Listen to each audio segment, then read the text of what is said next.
સુરતમાં વરાછામાં એસબીઆઈ બેંકમાં 50 લાખની લૂંટનો મામલો. લૂંટની ઘટનાના વધુ એક ફૂટેજ એટલે કે સીસીટીવી સામે આવ્યા.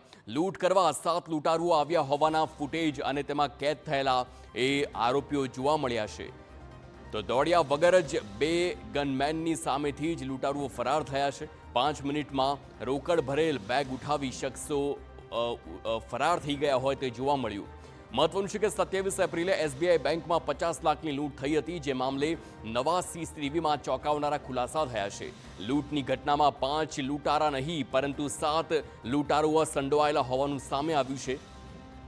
જેવી કેશ વાન બેંક પાસે પહોંચે છે અને બેંકના કર્મચારીઓ કેશ વાનમાંથી 38 લાખ રૂપિયા ભરેલી પેટી બેંકમાં પહોંચાડે છે કે તરત જ લૂંટારા શખ્સોએ બેંકના કર્મીને બંદૂકની અણીએ બંધક બનાવી લૂંટ આચરી. આ સાથે જ આ ટોળકીએ ગ્રાહકોને બંધક બનાવીને કેશ કાઉન્ટરના 12 લાખ રૂપિયા પણ લૂંટી લીધા.